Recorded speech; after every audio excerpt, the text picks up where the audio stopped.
Jarvan. But later on, front to back in a straight-up team fight, like, who's going to be setting up the damage for the Akali to get those kills on the back line? So Aphelios can have that big ult these drafts. Yep, it is a little bit like that, but we'll just have to see how it is going to go. The mobility is definitely on the side of KT. The perfect execution, the Spirit Rush. That was really, really cool. Yeah. Quandong Freaks. I mean, they're just so careful, you know, and that's how you have to play this. I really respect it. And it's, you know, yeah, you're going to lose some CSs this. You've been out of lane a little bit this Teddy, but it's worth it because you just make sure KT don't get too far ahead. His cousin's going to make a third trip over here. Yeah, everything on the bottom side of the map is definitely belonging to him right now. As the Cannon Barrage does come down, that gives a theoretical man advantage, but Fate is now caught between a rock and a hard place, unfortunately. And that is going to be first blood going over to Teddy. Fate gets himself out of there as well. Hoyt's going to be traded as both supports do go down, but it's a bit of extra money going over to the Jinx, and that's bad news for KT, but good news that they did manage to get a kill onto Amy. But Rascal had to buy, you know, armor, but also keen respects by getting his own Hex Drinker, so it's very much like, okay, with this matchup is volatile enough to where it can actually give a huge lead. Is Hoyt? Yeah, he's just going to walk on forward. This is a big force, but the depth charges there. Flame Chompers as well lock down the Leona. And they knew this was coming as Cuz actually goes in. What was that? Oh no, Ellen's going to be able to grab the kill with, I believe it was a might have been Red Smite or something like that that finished him off in the end. But he is still going to go down, and Quandong Freaks walk away with it. I mean, Rascal's Akali, Aiming's Aphelios, right? These are the champions you want for these individual players. True, but there is that range issue. There's the fact that Aiming doesn't have a whole lot of mobility. He does have Gale Force available to try and skirt out of these cannon barrages, but as you can see, Rascal's not winning these trades, and Keen is going to be absolutely massive. There's the ulti, and he's just burning down. Keen's not looking at the explosions, but Rascal is just going to get himself out of here. That he always has barrage for every important team fight. He always has teleports. Rascal, you can't be walking in here. Yeah, well now Keen has friends. That's a bit of a worry. 2 versus 2 here, and that's a great double knock-up to land, but Fate's also going to kill Aiming off on the other side. Cuz in trouble, Ellen's going to go down, and Ari is now here trying to find Keen. Does he have the oranges? Is he going to BK? He's gangplank, so of course he is. Life not going to be able to do anything here as Arya slinks off. And Quandong Freaks once again just running this map. It's a teleport to come down, but not going to be enough, and Rascal is going to fall in the end. Yeah, Rascal is just unfortunately behind enemy lines here, desperately trying to teleport out. His teleport's down again. And then Arya shows up, and it's a great timing for him to teleport. As we're going back to this hook here from Hoyt, Nautilus is just so good. And yeah, caught in transition. It's beautifully executed here from Quandong. But look at how quickly Arya responds in this moment here, where they see, okay, Rascal's getting dove on here, or they're looking for a 2v2. They buy a lot of time with Cuz, and even though the barrage is there, it's a perfect response from Arya. But there's an enemy teleport coming through here, right? The LeBlanc still has teleport. Now you're trapped on the wrong side of the map, and you're just not trading up here in these fights as KT with a composition that needs to be trading up super hard. As there's vision here on the brush, Teddy Blue trinkets it, and it's just an easy pick here. Nice attempt by Rascal, that was his only chance, but now he's teleportless against Keen, who still has that teleport. Just gonna group up here, get the full scry. Ooh, barrel, connect onto life, and he's got a W button, so he should be okay. There's still a lot of buttons left here, as it's only the Mimic on cooldown. That's not going to last very long. I think Quandong Freaks should be able to gather this Infernal Drake, but Ari looking for it. There's the stopwatch, though, from Hoyt. Keeps himself alive. Cannon Barrage, so much value, but as does the Moonlight Vigil. But now, Super Mega Death Rocket and Answer, and KT have to get out of that. That's going to guarantee the Drake for Quandong Freaks. And now the flash forward from Fate, aiming. Oh my, that's why you drink your potions, ladies and gentlemen. That's why you drink them. We're always talking about it as Keen. 3.2k with a Cannon Barrage. His Cannon Barrage on a fight like this is so powerful, it's so potent because KT have no choice but to walk in and engage. And even though the charm was fantastic from Mario, you're trying to get that front line down. Then you can look for the follow-up fight there with the Moonlight Vigil. Quandong might have had an opportunity to go for a Baron there, especially with Cannon Barrage available. The amount of extra flexibility you do have if you are engaged upon, but they're still playing it very, very safe. As I said before, stand behind it. You know, they definitely do have a lot of merit in taking things slow. Here we go. They're going to start it up. Quandong, they have enough damage to start this. Oh, I love that. Getting the damage onto exactly the right target there as well, as LM continuing to do damage to this one. Meanwhile, everybody else is just waiting off to the side. Barrel doesn't land too much damage, but here's the cannon barrage now. The turn is too strong. Fate locks down the first one. No Ari in this fight, but LM is going to get taken out. Rascal manages to get out of the pit as well with a sliver of health, but Life struggling. Keen also going to get taken down as Aiming flashing forward. The Baron is down so low and Rascal locks it down. He's not going to stay alive though. That's going to be everyone dead. And it's going to be Soul Point as well. And yes, I guess they get a purple buff. But it's just been like one of the more comfortable Gangplank games as Fate doesn't find a chain here, but does connect the Mimic. And now LM looking to come through with Wind Comes Lightning, and Teddy just collects himself his 7th kill of the game. Yeah. With a downtown Super Mega Death Rocket. And look, get those Monk W's in chat because Teddy does not lose when he doesn't die. Nope.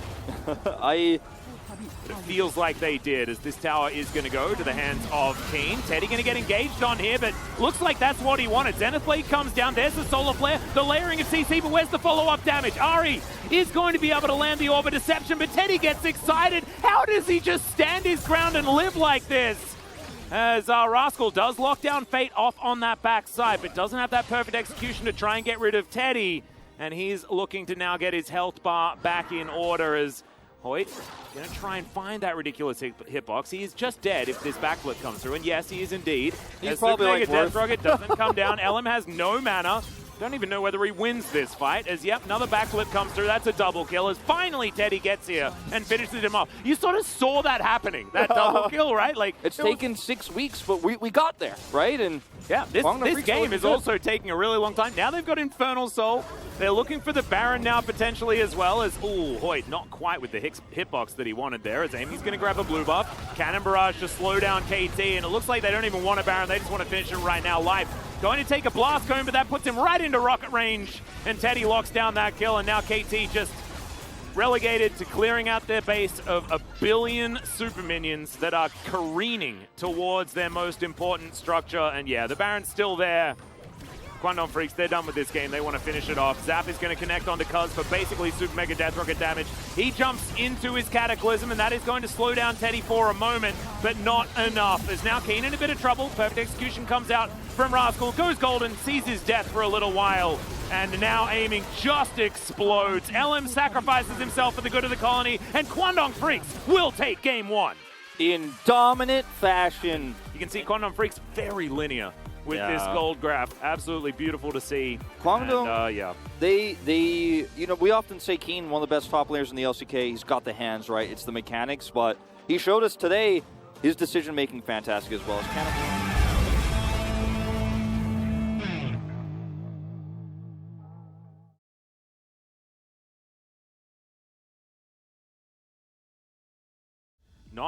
It's not one of those 5th picks on red side that makes me feel as like checkmate. Yeah, it was not quite. Was. Not quite the same as what we saw last game. If she dies ever, it's game over. It's lights out. They just don't have the damage.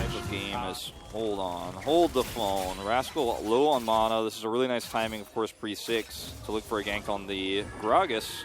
Yeah, he's going to take a drink. LM's going to move on in. Rascal gets the bad news as Keen. We'll see who's going to pick up the aggro here, as there's the knock-up. Rascal's going to flash. Let's see whether he can outplay it as LM holds on to the turret aggro for a little while, and Keen, I think he's going to die. Yep, he is. So well played from Rascal. The guy he will play extremely well in these high-pressure situations every time. Now, it was a really nicely timed gank, but his flash was perfect. Like, he also was talking, like, in his brain, he was focusing on the same thing you said in your play-by-play. Like, the Rakanan is something that Cuz has put a few games into, but wanted to go for a better just 1v1 matchup, I guess, as Cuz is going to move up now. Gets the mini stun into the wall as the Destiny does come through as well. We've got the engage to come forward, though, as Fate's going to turn up, and this is the problem. Destiny is not as powerful when you get Realm Warped on top of. But Rise is just so strong. His aiming going to have to flash here to get out of the way. That's the quickness to come through as now Fate trying to lock down the targets. This is when the Rise is strong, and Teddy is too, as he locks him up and takes the kill onto Aiming. That's both Summoner spells down also in trade for just Hoyt's flash. It means that Gragas can't teleport as easily. Now, it's obviously pre-14 minutes, but he can still walk down the mid lane, but like, what was Aria, this? Oh no, Gold Card does come in, but now the quickness comes through as well. Grand Entrance is fantastic, and there's even a Deadly Flourish to guarantee the kill. Hoyt, I reckon you deserve that one, buddy. Really nicely done. The ultimate like, this sucks situation for a top laner, right? He's like, well, I guess I will help you guys out. And it didn't really work here as the Rift Herald pops into the mid lane. That is going to be a lot of follow-up CC here onto Cuz, who just pops. Teddy grabs that kill. Subjugate not even used. And they are going to grab this turret as well. All of the plates that is Ellum getting engaged on, but he's going to return the favor here as they dive underneath the turret. Keen dashing himself out of the way, is aiming. Still doing respectable work, but the rest of Quantum Freaks were focusing on the important aspect, which was eliminating that turret, and this gold lead is really starting to escape. I mean, this is 13 minutes in. Guangdong has a 4,200 gold lead. Look at the graph here across the board for individual players. Teddy has been the biggest winner here, and I feel like, you know, even though we don't have on Summoner's Rift bills, we just do coins, the gold coins, but I feel like Teddy is like throwing the bills forward right now on his hand. He's like, I've got 12,000 or 1,230 in the lead right now against this Jinx. I'm feeling great. It's like Guangdong just keep winning on every single front all the time, like non-stop. Got the full plates on the mid turret here right before the Herald timed out. Ellum dropped it. They make the play. It's rough. It couldn't be worse. I don't know. Yeah. I don't think here for the Gragas in particular. Well, there's some Flame Choppers going to be traded for that Deadly Flourish. There we go. Some buttons pressed in that mid lane. The gold lead is only continuing to ascend as Aiming's now in trouble. That is a great Devour, but Life now has to have that one on the cooldown. Gold card comes on in, but the Crescent Guard, pretty good. As now Hoyt dives towards that backline, gets the flash out of Aiming, makes his way out as well, and now Rascal too far forward and too far behind at the same time is an absolute disaster. Aiming's going to get taken down by a stray Q from Fate, and Quantum Freaks are really feeling themselves today. That was actually a very good disengage there from Cuz. Became way too little and way too late. Yeah, like normally it's go, well, this is a loss. Maybe they'll have a better chance in summer. You just kind of give up sometimes as a caster or as a fan of these teams and go, well, maybe this just isn't their year. Maybe this isn't their season. Like maybe during that break, during when they don't go to MSI, you know, they'll have a lot of time. No, not this case. Not in this case. Quantum Freaks looking like so improved. Like I can't even believe what I'm watching. It's absolutely fantastic as now Hoyt looking to try and catch Rascal, and he's going to do it pretty comfortably here. Deadly Flourish gets the flash, and now with the turret falling down, the Curtain Call will secure that kill. Rascal did do some, some fancy footwork there to try and make things work, but I think we knew he was dead. Come out from Fate. I don't even think he needed to because he's so damn tanky. And now Hoyt's decided that it's time to kill Rascal. Cuz has to subjugate. It's doing about 0 as Keen is chasing him down. And the Realm Warp is going to get Quantum Freaks right on top of the remaining members of KT. The amount of follow-up is just beautiful. And Quantum Freaks, man, this team is looking so good. They knew exactly what was going to happen despite having no vision of the trio on the top side because they had a lack of vision of where they were everywhere else. And it's the Rise who they feel is fairly vulnerable in this moment, who's side laning just next to the top equator of the map, right? Like he's just on the edge, but they have enough time because they also... Yeah. Takes a bit of wind, becomes lightning damage. Looks like this inhibitor might survive for the moment. The rest of KT being able to roam around, and Quantum Freaks not going to go overly aggressive. They have an 11,000 gold lead. I think they can. I think they're allowed to. And instead, they're just going to take this inhibitor and continue doing what they can. Ellen's going to have to ult though as Cuz tries to get disengaged. Ellen taking a lot of damage, ends up flashing out as Keen locks down the kill. Ellen somehow survives. And now Hoyt gets another engage. Man, this guy has been so good today. And he is going to survive this as well as, Keen continuing to be immune over and over again in different scenarios. I feel like Hoyt almost has like personal issues with Aria with how he's shut down this Mega, not quite Rocket. And this comp actually could cost you a team fight and could give KT a window back into this game. As Hoyt, he is personal with him and Aria this game, I'm telling you. Yeah, well, that's an interruption. That is definitely not an Abyssal dive that you are going to be taking. It's an Abyssal belly flop, unfortunately. Abyssal tickets were canceled. Yeah. It's his first death of the game, so, you know, he's played it otherwise It's an Abyssal dive, but unfortunately it's the Winter Olympics, and the pool is frozen. Yeah, didn't quite work out. Broken nose. Speaking of things being a problem here, as Hoyt finds yet another phenomenal quickness. Rascal's real dead. That is Cuz also having to flash, try and get himself out of the way here. LM maybe went a little bit too far forward, but the rest of them are realm warping. He was not far forward enough, actually, as it turns out. And now Quantum Freaks will take the Nexus turret. Teddy! And Aria is looking to try and go on a bit of a voyage to do something else, anything else than this game, because this one's real over. Quantum Freaks, a swift 2-0. They are back on their ways, which was winning games or losing them extraordinarily quickly, and that was definitely a win. Very glad that we still get some of Spirit's positive attitude here in the LCK, even if he's not playing anymore. Just fantastic. As we have a look at these damage numbers, pretty pitiful there on the side of KT, but honestly, they were never in this game. Look at that. That is a goal difference right there. Thank you very much, guys. This is Jisun for the POG interview translation, joined by the solo POG of Kwangdong Freaks, Hoyt. Congratulations to a victory over Hoyt, and Kwangdong Freaks is now on a 4-match winning streak. I'm so happy that we won because I played well, you know, and I'm happy to extend our winning streak as well.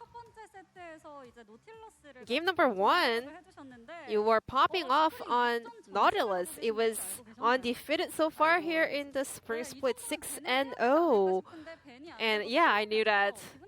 So what did you feel when the opponents let it through? Yeah, they didn't remove it, so I wanted to kind of secure that pick as long as it's available.